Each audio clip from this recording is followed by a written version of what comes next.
Okay, so welcome everyone. It is 11 o'clock and we're going to get at Central Standard Time. We're going to jump into our Motivational Leadership our webinar today with Steve Beck. Really excited that you guys are all here joining us today. We're going to have a really good hour. I do want you to know that as we go through this process, if you have any questions, at the bottom of your screen, you'll see something pop up that says Q&A. You can click on that and it'll automatically pop up with questions, and I can feed those to Steve as he's presenting, or we'll also allow for some questions at the end, so you can feel free to keep those until that time as well. So let me give you a little information about Steve Beck, who we are welcoming to be our presenter today. Some of you have heard from Steve before, so some of you know a little bit about him. Steve Beck is a certified speaking professional and is recognized as an outstanding keynote speaker, motivator, instructor, and consultant. He's very lively and informative, funny and insightful, which you will definitely see. And his knowledge stems from over a 20-year career at management and vice president level. Steve is also a senior trainer for us at the Service Insitute, and his core competencies are customer service, of course, leadership, life-work balance, goal setting, time management, and motivating a sales group. Steve definitely challenges his audience to try and get 100% out of you, and that's really why we've got the workbook today for you guys to work with. And you know, the challenge too is to think about implementing these things in your personal life and in your work life. We find that so many people who interact with Steve will say the message stays with them, and they use this often in a lot of what they do. Stephen is an author of the book, How to Have a Great Day Every Day and Leave Your Funk at the Door. And he has worked with extensive clients over the years, a partial list of those including Best Western Hotels, Ace Hardware, United Airlines, the Automotive Management Institute, Montana State University, St. Anthony's Memorial Hospital, Hollywood Casinos, lots of banks out there, the list goes on and on. But without further ado, I'd love to welcome Steve to doing the Motivational Leadership Seminar today. And Steve, I will hand it off to you. Thank you, Christine. Thank you very much. And good morning, everyone. Or if you're in Europe or other places in the world, good afternoon or good evening. And welcome to this Motivational Leadership, leading a team effectively and efficiently. So you might say, some of you might not be a leader, might not have people reporting to you, but this information is good in that if you will eventually become a manager, supervisor, owner, team leader like that, this information will serve you well. So let's get going. What this webinar is about, it's simply discover through this webinar how you can increase your effectiveness as a good leader and in fact to be a great leader. Whether you use the tools you receive today will be totally up to you. I say this because sometimes if you ever, I don't know if this happened to you, it's happened to me. I go to a seminar, I get a workbook, I use it, during the session, then I come home and I never look at it again. So, and some I do, and some I don't. So hopefully you'll take this workbook and you'll use some of the tools you received today because they'll be very beneficial. Be careful of ICTA, the ICTA disease. The ICTA disease is simply this. I know this already. So you never know. The information right behind the information that you say, I know this already, might just change your life. Never know. So there's loads of problems out there, and you're the one with the solutions. You want to look at that as being a solution person. We'll start with the end in mind, okay? A manager will complete this webinar, walk out of their office, and want to change things. Things are going to change around here, but a leader will meet with their people, share what they've learned, and implement what is necessary right now. Once you get your people's buy-in, wow, things change dramatically. Here she is. She says, I'm not bossy. I got skills, pal, leadership skills. You understand? This little boy's hands, he's a little nervous guy. And she's leaning in. There's two types of leadership, I feel.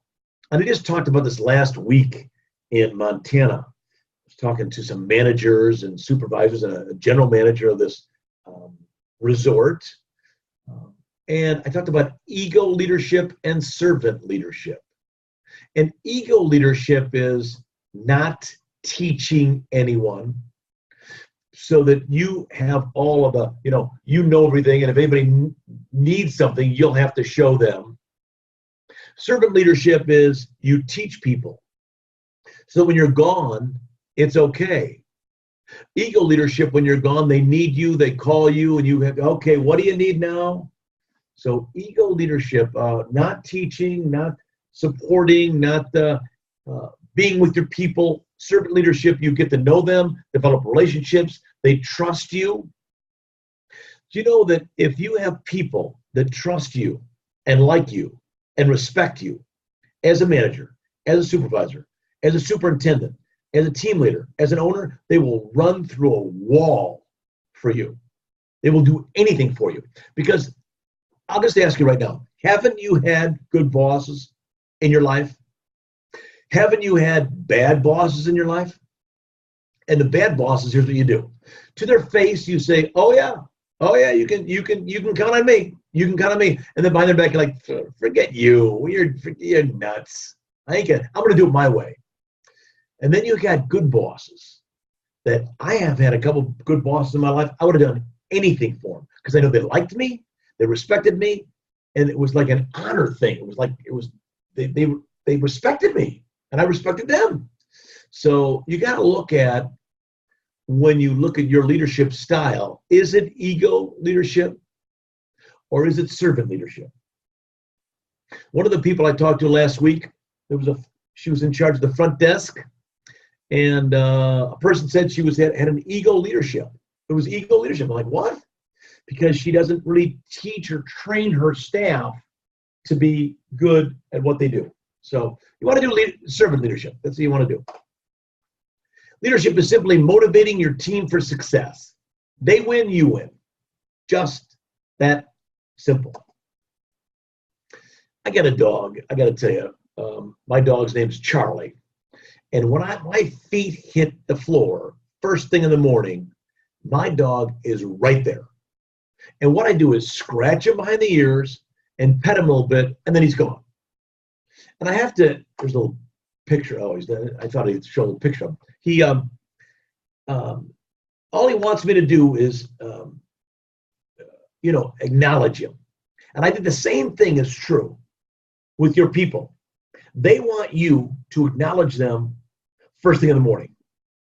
All it takes is you going up to their desk and saying, how you doing? Good to see you. What are you working on today? Or even a friendly, did you see that game last night? And spend a minute or two with them versus walking by and saying, how you doing? What's going on? Real busy. Not spending time with them. Not having any time with them. You're busy. You're too busy. You're too busy for them. You're too busy for them. I don't know if they're going to respect you. So you want to, but don't pet them behind the ears like I do with my dog Charlie. You want to just, and if they're in a different location, call them up. How you doing today? How you feeling? What's going on? You ready to go? Anything you're working on that's important that I should know about? Anything? You have any questions for me? Just a little contact between you and the people that are working for you. Jim Cathcart, he's a speaker for the National Speakers Association, as I am, and he said, how would the person I want to become do the things I'm about to do? I love this phrase. You can use this anywhere.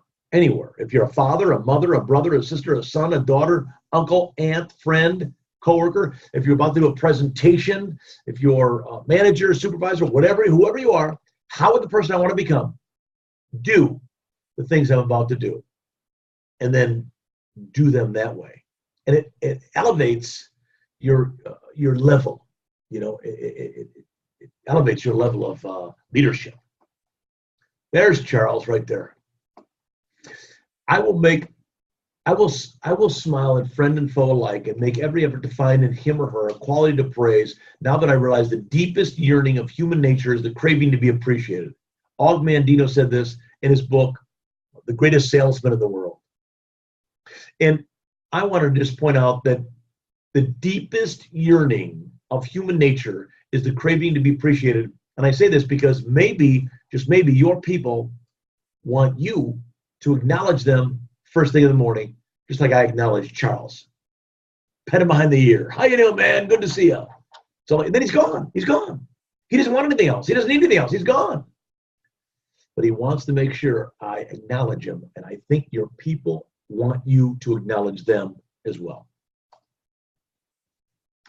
People want to have a sense of purpose at work. They want to know their lives matter. So this leadership consultant, Scott Love, says this, and he says the same thing that Og Mandino says, that your people want to know their lives matter. That's where you come in, you see? Big picture, small picture is simple. Big picture, if you're a manager or supervisor or team leader or superintendent or vice president of sales or owner, you have the big picture. You know where the company is going this week, this month, this quarter. And if I work for you, where do I fit in to that big picture? What does what I do fit into the big picture? So let's say I'm a janitor, okay? And I'm sweeping the parking lot. This is where you go, oh man, this looks great. I'll tell you something, it's so important to have a clean parking lot. People love it, they drive by, and then the people that work here, they love it too. Thanks for doing a great job. You're making our company great by doing this. You know, even if they have so to speak, a smaller part of the bigger picture, it's, I think, your job, our job as leaders, to let them know what they do and how it fits into the big picture. Since you have the big picture in your head, make sure you share that with people and share how they do and what they do, how important it is to the big picture. That's what I think managers, supervisors have to do. Otherwise, it's my job. If I work for you and you don't tell me what the big picture is and what I do fits in, how I do what I do, it's a job. It's a stinking job. I'm not going to care, or I might care a little bit. But if you want me to really care, let me know how I fit in to the big picture. Here's leadership. Managers light a fire under people. Leaders light a fire in people. I don't know if you've seen this, but I have to agree with this. Not that what managers do is bad, it's just that you want to light a fire in people. The three things the best of the best do. This means the best of the companies, best companies. This guy, I sat across from him, and he was like a 40-year-old guy from Notre Dame, and he was the managing partner at Northwestern Mutual Financial Network. One North Whacker, 43rd floor. He had all these people working for him, financial reps. And he said that the company gave all of the 50 different locations 8 goals to achieve. And then they were going to talk about those goals when they got to Las Vegas at the national convention. He said to me, I told my team I want to achieve all 8 goals. His name was Andrew Higney. I said, Andrew, now wait a minute. You don't take 8 goals. You're one of 50. You wanted your people to achieve all those 8 goals? You wanted to win all 8, like do it, achieve them all? He said, that's right. I said, you can't do that. That's not a good thing to do. You can't set your people up for failure. And I'm schooling him. I'm schooling this guy on goal setting. He says to me, Steve, we achieved 7 of them. I said, you must tell me what you did. He said, here's 3 things we did. 1, we hired the right people. We don't put a mirror underneath their nose, and if it fogs up, we say, hey, you're hired. We do not do that. We hire the right people. We make sure they are the right fit for our company.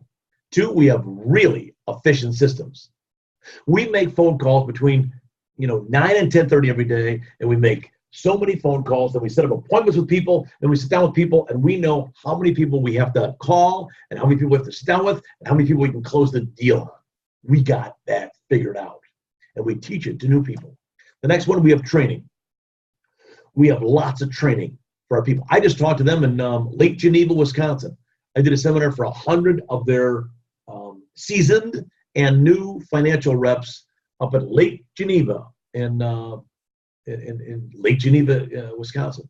So, and the guy has me in every couple of years, to refresh his people on being their best every day. And they have lots more than just me doing it. They have lots of training. So you got to keep your people fresh. Keep the blade sharp. You want to hire for attitude, train for skill. That's a simple one. That's a simple, You hire people that have a great attitude, that smile a lot, that you can tell they're fired up, they have good energy, and then train them in however you want to train them. Let's look at the leadership wheel of life. Now I'm going to ask you to go to your handout on page 2. So on page 2, it's got this particular page. It says leadership wheel of life. Now, if you see my cursor on this page here that I'm doing a little circle, I'm going to show you how to fill out this leadership wheel of life. So I want you to fill it out. I want you to tell the truth. You can't just, you have to tell the truth when you fill this out. So watch this, being on time, okay? So this is a 1, closest to the center. In the middle, there's a 5, and at the very end, that's a 10. So 1 is the worst, 10 is the best. If I asked you, I don't want you to put a number in this little quadrant. There's 8 quadrants. In this quadrant of being on time, how good are you at being on time? So if you're never on time, you'd put a little dot right there, as a 1. Or if you're on time half the time, you put a dot right there. That's a 5. And if you're on time all the time and you haven't been late in 10 years or something, then you put a dot by the 10. Okay? Up there, way up the top. So I want you to just put one little dot in this quadrant of being on time. This is a little you focusing on you and checking out where you were, about these things in your life. Okay, completing projects. That's a 1, that's a 10. How good are you at completing projects? Are you the kind of person that says yes a lot and then you do 90% of them, then you don't complete them? Or are you somebody that completes them? Do you have other people help you complete them because you're not very good at it? Or are you very good at completing projects? So that's a 1 right there, and there's a 10 on the outside, and any one of them, between the 1 and the 10 is a 2, 3, 4, 5, 6, 7, 8, 9. Okay, let's go to goal setting. So do you have goals for your team? Do you have goals for yourself? Are you just wanting to get through the day? Are you just trying to get through the week? So if we came to your place of business, we say, how you doing? What's going on? You just go, I'm just trying to get through the day. I'm just trying to get through Friday. I'm overwhelmed. Or, because if I work for you, can I tell anybody and everybody what our goals are for the team? Do I know? Have you written down the goals? Do they know what the goals are? Do they know where they want to be by the end of the week, end of the month, end of the quarter, end of the year? And do you have personal goals? So again, that's a 1. You say, and just tell the truth. Say, I don't have any goals. Gosh darn it. You're right, Steve Beck. We're just trying to get through the day. Or do you have goals for your team? That's a 10. In the middle, that's a 5. That's a 1. You just want to put a dot in this quadrant about how satisfied you are, or if you have goals. That's not very good. That's a 5. That's pretty good, or that's okay, average. And there's a 10. That's great. Time management. How good are you at time management? In other words, when it's the 28th of the month, do you freak out and go, oh my God, the 28th? We got 2-3 days left before this month. Oh my gosh, I'm so behind. Really? Oh, it's Friday. Or are you like, well, no, man, I get this stuff done. I got this figured out.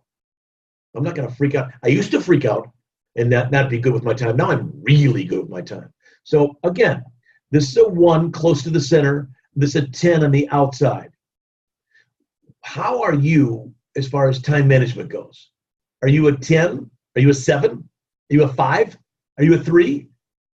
1 and 2, 3 is not so good. 7, 8, 9, 10 is pretty good. All right, stress management. If you are a manager, I'm going to tell you right now, you'll probably have stress in your life. Okay? And how do you handle stress? Do you handle stress very well? Do you have high blood pressure? Are you nervous? Are you, gee, I do presentations, I'm not very good at them, or I'm really good at them? I mean, how do you handle stress in your life? Do you worry about your job on Sunday night? Do you worry about your job throughout the course of the week? Is the only time you can relax is on Saturday night and on Saturday? And then on Sunday afternoon, you begin to worry about your job? Are you good at handling stress in your life? So here's a 1, 2, 3, 4, and there's an 8, 9, or 10. You might say, you know what? I don't have much stress. I'm good at what I do. And people like working for me, and I don't have any stress at all. I'm very relaxed. Okay, next, communication. Why is when companies ask their people, how could we improve? The number one thing is always communication. We speak English, right? Or we speak the same language. I mean, how, they don't know what you're talking about? And you're like, no, I don't. I'm so frustrating. It's frustrating. We make so many mistakes because our communication's not good. Or do you say, no, we double check our communication. We are very good at communication. If you're very good at communicating at your department, at your location, at your business, then you'd give yourself an 8, 9, or 10, right in that area right there. If you're okay, give yourself a 5. And if you're not very good, give yourself a 1, 2, 3. Oh, let me remind you, you've got to tell the truth about this. So you're going to put a dot, not a number, a dot. But there's 8, 9, 10, where that's very good, very good, very good. Here's okay, 5, and then there's 1, 2, 3. Okay, leadership. If we asked your people how good you are at leadership, what do you think they'd say? Do you think they'd say, oh, she is wonderful. He's great. I love working for her. I love working for him. Or would they go, oh my gosh, it's rough, man. I'm looking for another job. So how do you think your leadership skills are? And just, even if you put a 3, it's fine. Because if you put a 3, you'll know that you got to get to a 4 or a 5 or a 6. Because that's all this is about. It's about going from a 3 to a 4, 4 to a 5, 5 to a 6, 6 to a 7, 7 to an 8, right? So leadership, 1, 2, 3 is not so good, 5 is average, and 9 or 10 right here is very good. How are you a good delegator? Let's go to that. Delegating information that you'd be willing to do. They say leaders need to be someone who is willing to do what they ask their people to do. So that's got to be a slam dunk. But do you delegate, or are you the kind of leader that goes, no, I'll do it? My favorite story is about the salesperson that visited the CEO. And he's talking to the CEO. And at some point, there has to be something copied. So the CEO gets up to make the copies. The salesperson goes, whoa, wait a minute. What are you doing? He goes, I have to make the copies. He said, no, I have the person outside your door, your assistant, make the copies. And the CEO says, no, he's too busy. And the salesperson goes, wait, let's see if he's busy. So they open the door, and the assistant outside the CEO's office is reading the paper. He's not doing anything. And the salesperson goes, see, let's have the assistant make the copies. So sometimes people that are in charge, leaders, they feel they don't want to give people too much to do. But sometimes you have to delegate so you don't have to do everything, so you can free up your time to think for solutions to make things work easier, smoother, efficiently, effectively. How can we create more sales? That's what leaders should be thinking about, not making copies. Okay, there you go. You've got a little dot in each one of these quadrants, okay? Very good. Now, what I want you to do is connect the dots. So being on time, connected to completing projects, to connect to your goal setting, to connect time management, you're connecting the dots, connecting all these dots to each other. Connect the dots. Very good. I'll give you a minute to do that, or 20 more seconds to do that. Connect the dots, and here you go. This says leadership wheel of life up here, right? So here's my question to you. If this was the wheel, you drove in here today, drove into your job. If this is the wheel you drove in today, how smooth would the ride have been? Okay, that's your report card. That's what you got to work on. Any of these things that you gave yourself a 7 or below, you got to work on to get to an 8. Like I said, you give yourself 5, you want to go to 5 to a 6, 6 to a 7, 7 to an 8. Let's move on. This is poo wisdom. You can't stay in your corner of the forest waiting for others to come to you. You've got to go to them sometimes.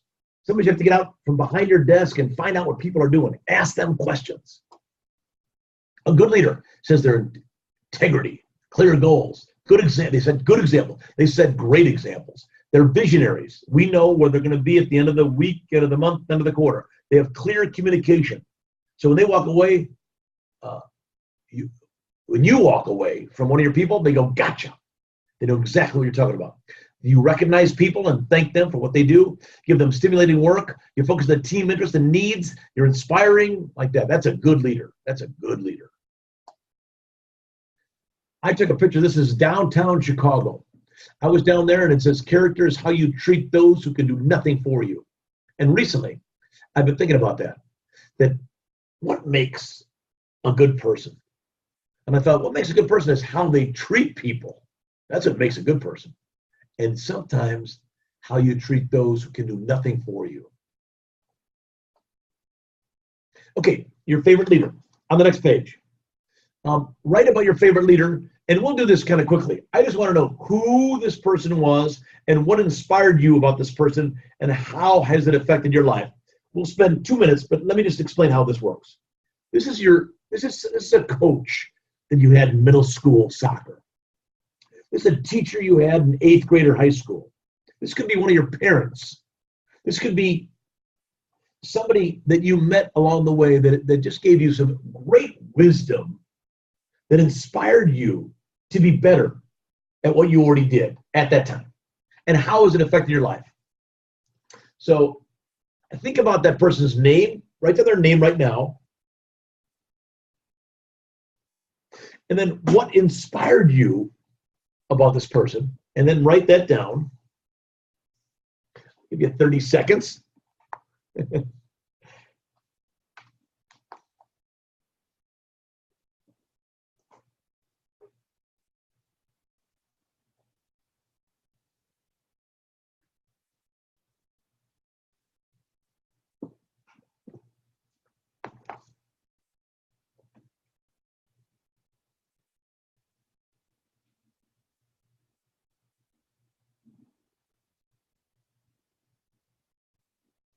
All right. How has it affected your life?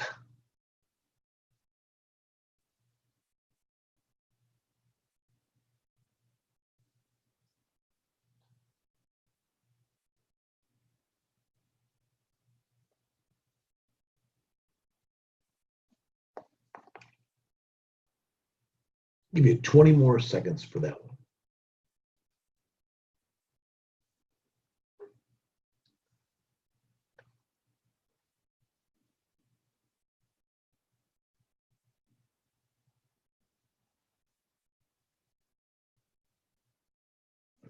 Now, why would I have you do this exercise?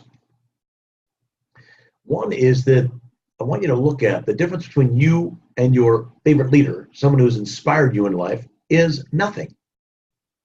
That maybe those people that work for you might write your name down one day, that you inspired them to become a better person. And they write that, boy, he or she affected my life in this way, and I'm a better person as a result of it.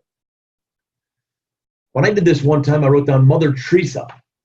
And what inspired you about this person? She used to go into these big companies, IBM and United Airlines and ITT, and bang her fist and say, I'm here for the poor. And whenever I get up to scared, I get a little fearful of talking in front of people or making that phone call, that person that I'm like, oh my gosh, I'm kind of nervous about doing this. I think about her and think, well, if she can do it, I can do it. So I want to be inspired by her, and I was inspired by her. So if you didn't finish this right now, you can take this home and do it later on today. Think about the person that's inspired you, how they inspired you, what they did, and how it's affected your life. Next, Investors Business Daily on page 4 talks about the 10 rules for success. So I'm not going to go through these. I just wanted to give them to you. I do want to talk about one of them.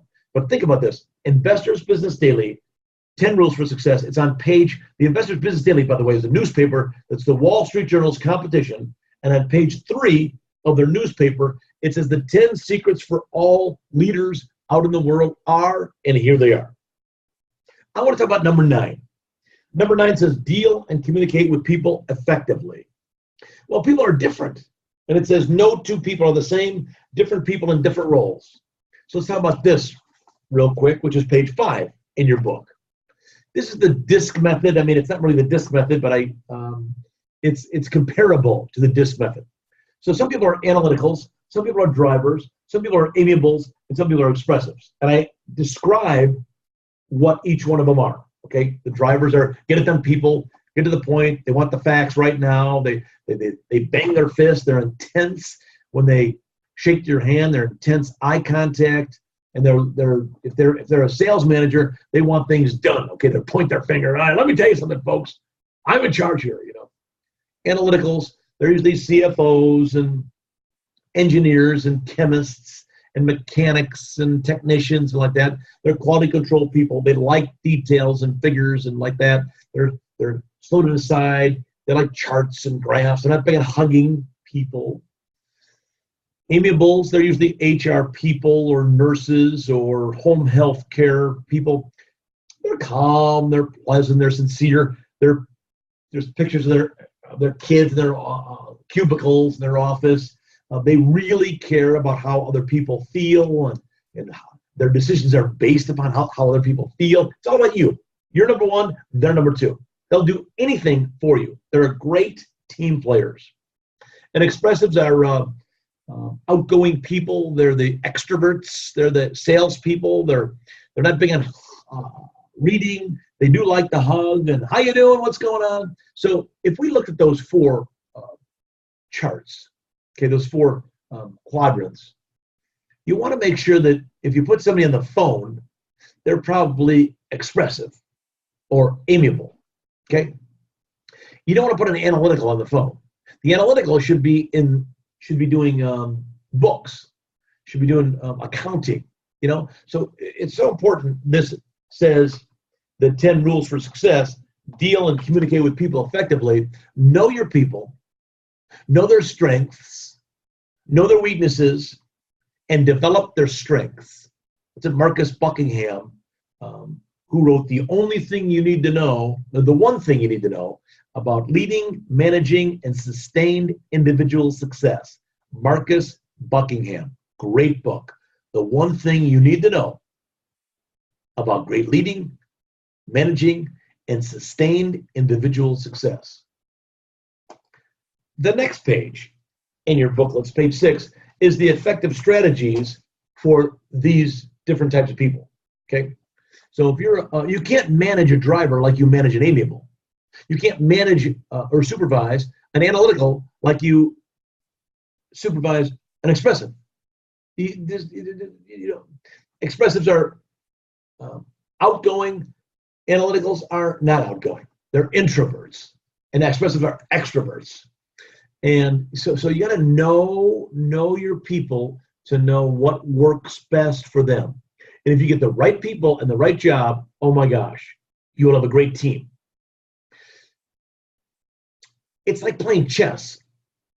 Having the right people at the right spot is like playing chess. You want to make sure, if you do have the right person in the right spot, it'll be easy. You'll sleep like a baby at night. It'll be beautiful.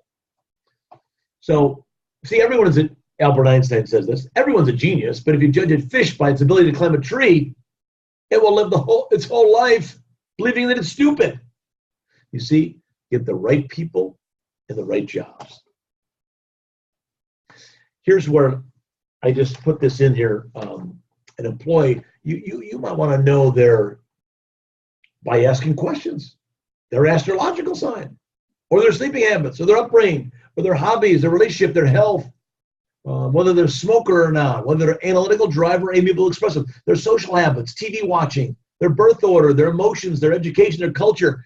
So for instance, it's important for you to know if you're a manager, supervisor, owner, if your people have a parent that has Alzheimer's disease.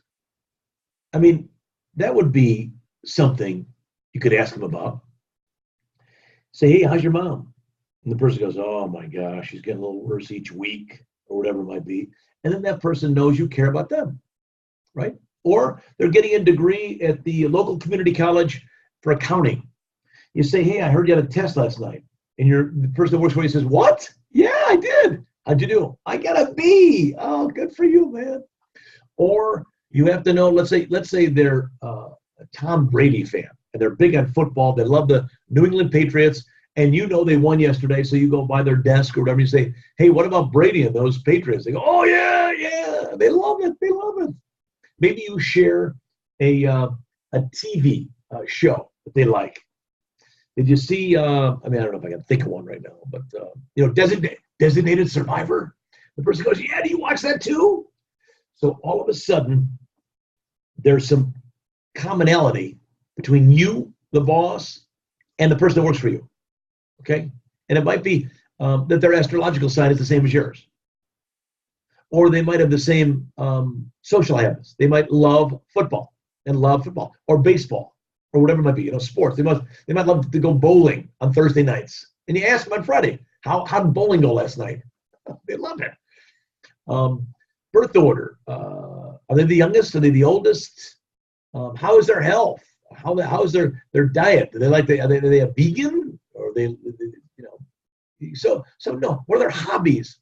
I just think it's important. The more you know about people, the more they'll think you care or realize you care about them. And if they realize you care about them, I'll tell you, they'll do anything for you. This is what I talk to people about in my motivational leadership seminar. It's like this. So you got top 30%, middle 40%, top 30%. It's 100% of your people. Top 30% are operating at 85% or better. They're focused, disciplined, organized, never late, smile a lot, positive energy. They walk in and say, how you doing? What's going on? They're fired up. The middle 40% are operating at 70 to 75%. This is productivity here. 40 to 45%, 70 to 75%, 85%. That's productivity. So the middle 40%, they're good, not great. Their mood depends upon the day of the week. They're inconsistent, need to be supported, coached, motivated, inspired to go to the top 30%. The top 30%, they're your best mothers, fathers, brothers, sisters, sons, daughters, uncles, aunts. They have a great day every day. They smile a lot. They're great managers, coworkers, employees, supervisors, owners. So you want to support your people to go to the top 30%. And then you get your bottom 30%, which some people call your slugs. They're your whiners, complainers, bottom dwellers. Unfocused, unorganized. They're always late. And they have a reason why. And they're always whining. Oh, it's Monday. They have negative energy and they're high maintenance. So I say to the managers, supervisors, and if I asked you right now, with which group do you spend the most time with? I know what you're going to say, because 90% of people say the same thing. With which group do you spend the most time with? And they always say this group, bottom 30%. And I say, stop. Stop spending so much time with these people. What you want to do is, with the top 30%, you don't really want to spend your time with those people either. Just show them the way. They don't want you to spend time with them. They are really good at what they do. They just need a direction. So with the top 30%, you take them to the side. You shake their hand. You look them right in the eye and you say, you know what? Thanks a lot for what you do around here. You make me look good. You make this whole department look good. You make this whole location look good. You make this whole company look good. You are showing the rest of us what excellence looks like. Thank you. I appreciate it. Because if you don't say thank you to these people, they might just leave you. They might say, well, nobody seems to care. And they'll leave you. And if they leave you, you'll have to replace them with two people.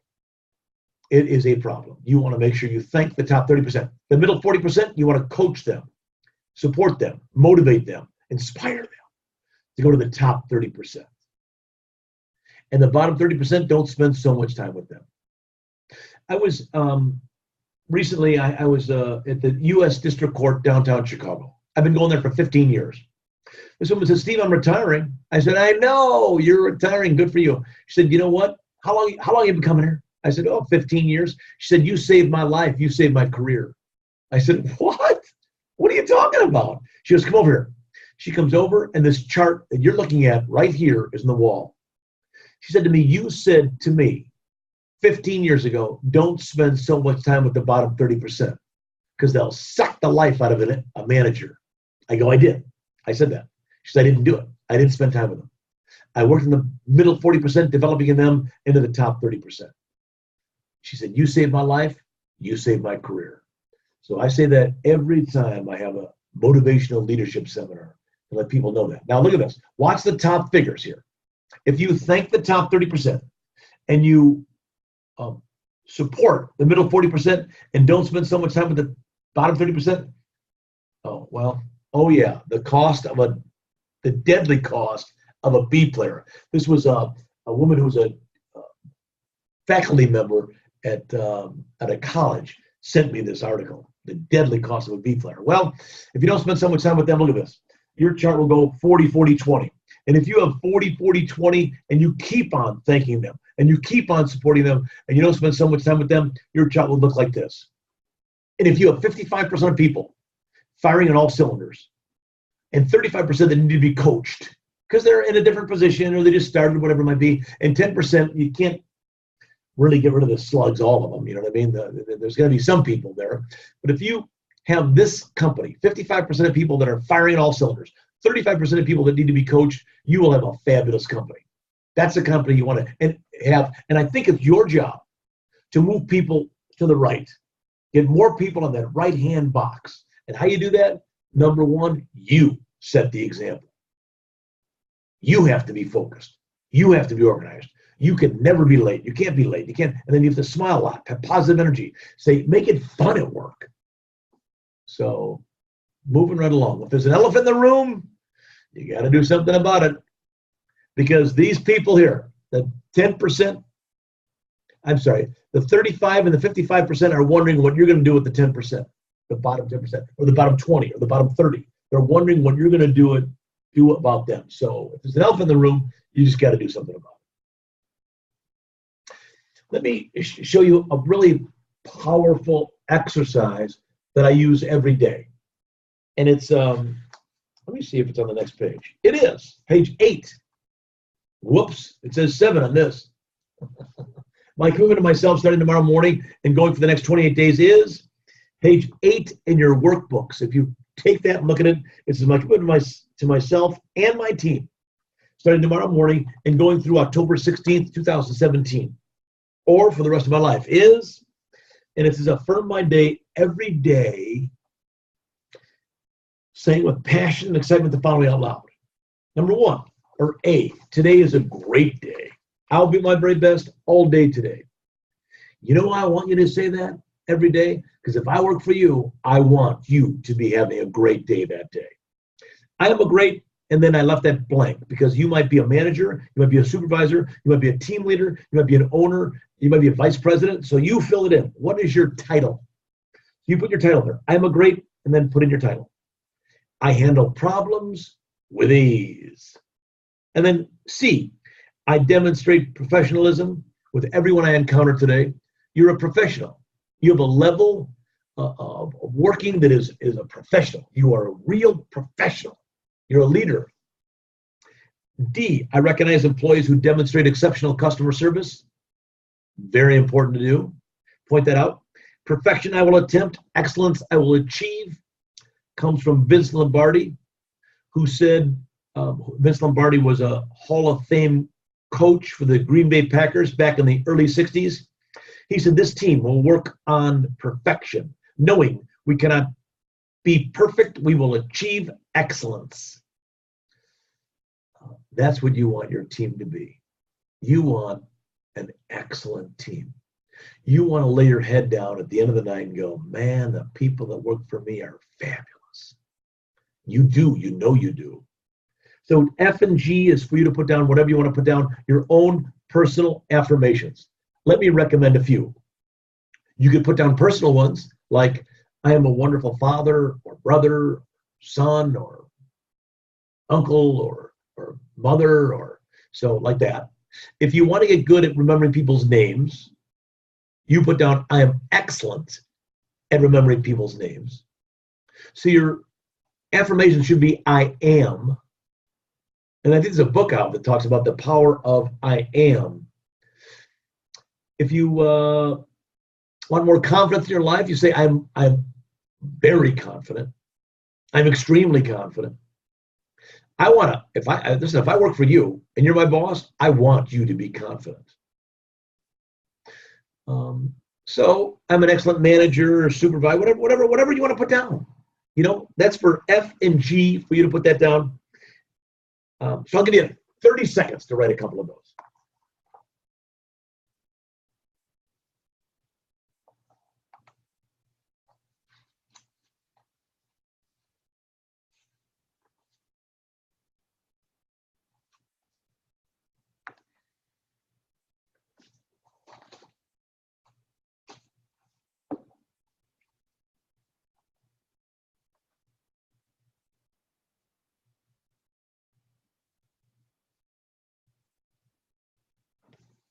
Here, I'm going to pull out my sheet for today. Listen.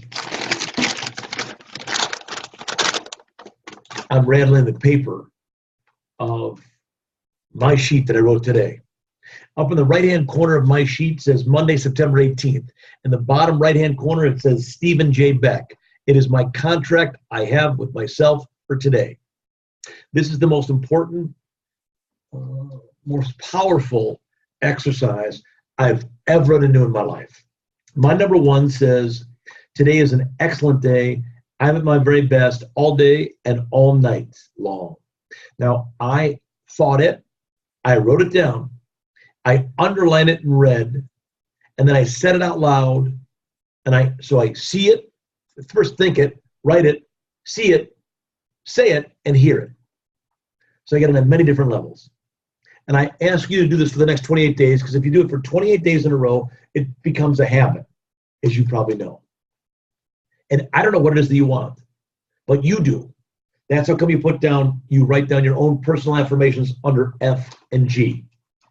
Number two, that I write every day, I'm patient, positive, persistent, powerful, organized, kind, focused, effective, efficient, productive, disciplined, caring, considerate, supportive, understanding, and courageous.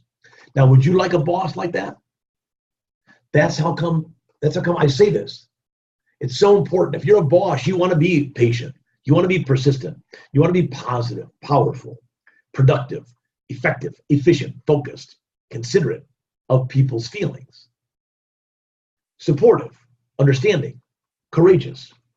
I am in excellent health and weigh 195 pounds. If you're somebody's boss, you got to be healthy. You got to keep yourself, healthy so that you can be there every day and for them instead of going, oh, I'm so tired by 2 o'clock in the afternoon every day. Something number 8 on my list is something fabulous happens to me today. And I'm looking for something fabulous to happen to me today. So at the end, it says, I love my life. I appreciate my life. Thank you, Mom and Dad. And I just sign it at the bottom. And then number 2, it says, make my bed every day. I got to have you make your bed every day. Yeah. You are somebody's manager, you got to make your bed every day. I heard a Navy SEAL, and he was, you may have seen this before on YouTube, and he talked about the 10 things you want to do when you leave here. He was doing a commencement speech, I think in Annapolis. He said the 10 things you need to do when you leave here, the college, is number 1, make your bed every day. He said, if you don't do the small things right, you'll never get the big things right. So at the very bottom, I want you to sign this, and you're not signing it for me. You're signing it for you. Remember, at the top, it says, my commitment to myself and my team. Starting tomorrow morning, okay? So sign the bottom, and we'll be on our way. Hey, Steve, it's Christine. I have a quick question for you. I can verify, having traveled with you and doing all this stuff with your personal affirmations, this is something that you do every day. I mean, I think when I initially met you and we started working together, I thought, yeah, okay, he does this every day. Sure he does. And you do. And that amazes me. And I just want to hear from you, how long ago you started doing it, and then really what the impact is. Because I think we all know affirmations is something we should be doing, but it's really, we're going to get up 15 minutes earlier every morning to do this.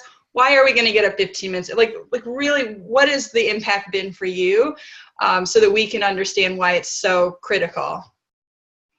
Thank you for asking that. So I've been doing it for 10 years because I just got in the habit of doing it, and I do it every day, just Monday through Friday. I do not do it on the weekends. So Monday through Friday, and I do it, like Christine, like I brush my teeth. So, I bet everybody in this call brush their teeth every day. And what I do is mentally prepare for the day. So I physically prepare for the day, like you do, like we all do. We all take a shower, we all do our hair, we all get dressed in nice clothes, and we all, we look good. We look good. So, and we're supported in our society to look good. But we're not necessarily supported in our society to mentally prepare for the day. Physically prepare for the day, with the teeth being brushed, the hair looking good, us taking a shower, not smelling, like that. So we're supported in physically looking good, but not mentally preparing for the day. So let me just, here, I'm going to, number 3 says, I'm in excellent health and weigh 195 pounds. I went to a chiropractor recently, and the guy says, you're healthier than 95% of people your age. I'm like, I know, doc. I've been saying I'm healthy for 10 years. Let's see. Here, I can play this. I mean, should I actually, let me just play this, see if I can find it. It's a recording from my daughter. Number 9 says, I'm a wonderful father, brother, son, teacher, coworker, friend. So I'll play this out loud. It's a phone message from my daughter, and she, from Father's Day. Happy Father's Day. Hi, Dad. It's your oldest daughter, Stephanie, and I'm calling to tell you Happy Father's Day, and calling to tell you thank you for being my dad, for being my father.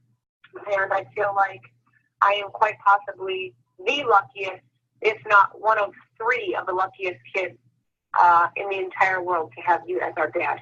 So I love you very, very much, and I can't wait to see you later today. Have a great day of golf, and I love you. Happy Father's Day, Dad. Bye. So does it work? It does. Number 6 that I put down every day says, every day and in every good way, I get better and better and better. I'm playing better golf than I've ever played in my life. I've gotten more birdies this year than I've ever gotten. How could I be better than I was when I was 30 and I'm like 60-something? Does it make sense? Doesn't make sense. But that's true. So this is you working on yourself. This is you accessing the personal power that exists inside of you so you can be the kind of leader you want to be. That's how come it's so important. Terrific. Thanks, Steve. Mm-hmm. You're welcome. And it says, whatever state you're in transmits to others. That's so important, that how you walk in the morning. So that's why I want you to affirm your day in the morning before you get to work, because how you walk in, your state of mind, your attitude transmits to others. You want people to say, I love working with her. That guy's great. That's what affirming your day is about. You look in the mirror and you fire yourself up. It's simply mentally preparing for the day. That's what affirming your day is. And if you do it for 28 days, I hope you do it for the rest of your life, by the way. Because I promise you, if our paths cross, you will say to me, you know what? I did that webinar back in 2017. And you know what? My life's better as a result because I've been affirming my day every day. See, I don't trust this stuff, by the way. So I'm not one of these rah-rah people. I'm kind of, give me a break. Because I was at some seminar and some guy who talked about, having a great day. I'm like, yeah, right. You should write it down. I'm like, yeah, right. And then I said, well, I'll give it a shot. I'm not going to tell a person I'm going to do it, but I'll prove he's wrong. And I did it, and it's worked, and it's worked ever since, and I keep doing it. I say I'm a wonderful husband, and I just tell my wife I love her every day, how crazy I am. I've been married 36 years, so I make that work too by saying I'm a great husband, a great father, a great son. So left in their own, things will go to their lowest level unless they're supported to keep going. So you want to keep on supporting yourself by affirming your day every day. Otherwise, like a top, if I spun a top, it'll stop unless I keep on spinning it. That's how come affirming your day is so important, at least Monday through Friday. And a particular train of thought persisted in, whether it's good or bad, cannot fail to produce its results on the character or circumstances. That means what you think over and over and over again is going to come true. So you want to think yourself as a good manager, as a great manager, as effective, as efficient, as productive. And the law of attraction, of course, says whatever you think about the most will be attracted to you. You think in a negative way, you'll have negative people in your life, negative experiences. So you want to think in a positive way, so you have positive people in your life and positive experiences.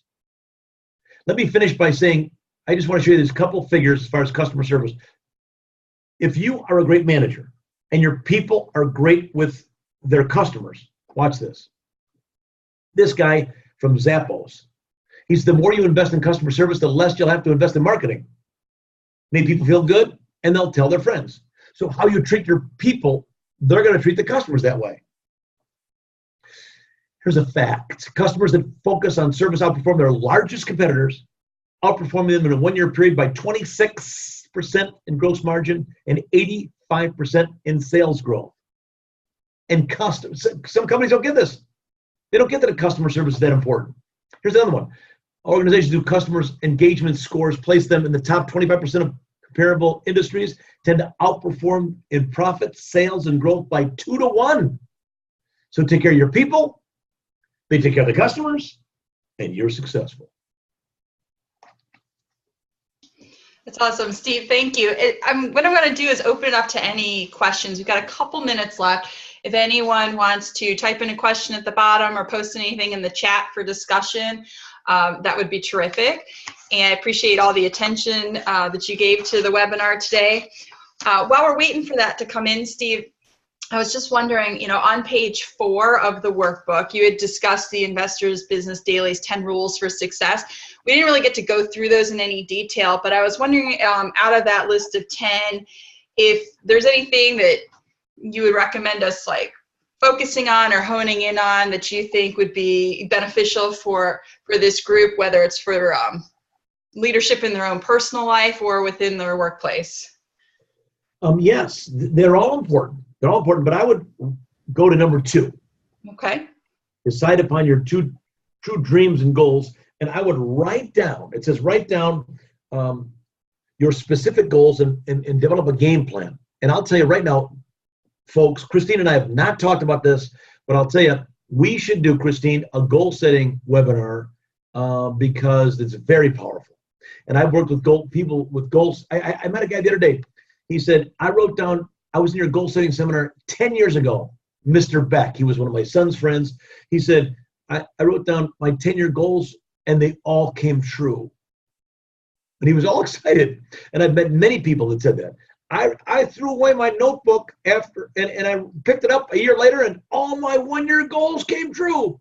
So it's really powerful to have goals in your life. Only 5% of people have goals, which means 95% of people do not have goals, which means if you take this webinar, you will have goals in your life. And we'll see. We'll see if we'll put something together like that. But I think that number 2 and 3, set goals and then take actions upon what you want to achieve.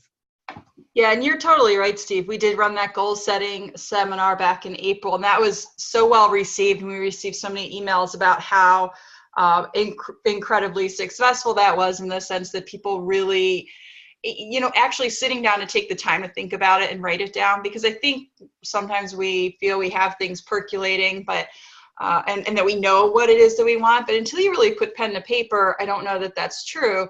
And it is interesting, Steve, can you tell me why, when you're talking affirmations and you're talking goals, why are we writing it down? Why aren't we just popping it in through our phone or in our computer? What's important about us writing that down?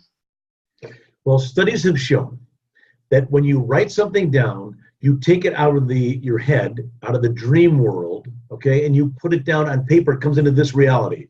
And there's something about, and studies have shown that writing triggers something in the brain to make sure it happens out here. It comes to fruition. It's a very powerful thing to write down what it is that you want, because in your head, it's a wish or it's a dream. Not that it's bad, but it comes, when you write it down, you bring it into this reality. And there's something about that. That's why I write out my affirmations every day. I don't just say them. I mean, I do say them, but I write them out as well as say them out loud. Okay. One of our participants, Steve Sherrill, what she said was, just like happiness is an inside job, so is leadership and motivation. Start by rounding out your wheel of leadership, and you'll be even better prepared to lead others effectively. And that's, I mean, I can't agree with that more. I think that wheel of leadership that you went through on page 2 is really effective. And, you know, I kind of looked at my scores and I'm like, yeah, I might have had a little bit of a bumpy ride to work. And when you think about that, how do you tackle that? Do you look at the lowest score where you are and say, yep, let me work on that first? Or do you try and like tackle everything consecutively, Steve? What do you think? I think it's the thing that bothers you the most. You know what I mean? It's the one you go, gee, I could really use some help here. You'd work on that. And you can't beat yourself up if you give yourself a 3 or a 4. You don't ever beat yourself up when you do that. Okay. Let in all 8s and 9s, let it in. Say, I'm really good at that. I'm going to continue to be good at that. I'm going to continue to work on myself, but I should work on some of these 5s or 6s to get better. Because if you're a 9 at one, you could get to be a 9 at all of them.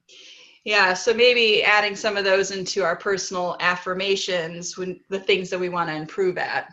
Absolutely, Christine. And that's maybe one of the reasons I did that, is because you could then add any one of those, like I am on time every day. Yeah. If you're someone who gave yourself a 5 or below for being on time. Love that. Love that. Hey, Steve, thank you so much. Are there any other questions out there? We'll leave it open for about 30 more seconds if one pops in. Otherwise, Steve, this was really beneficial and helpful.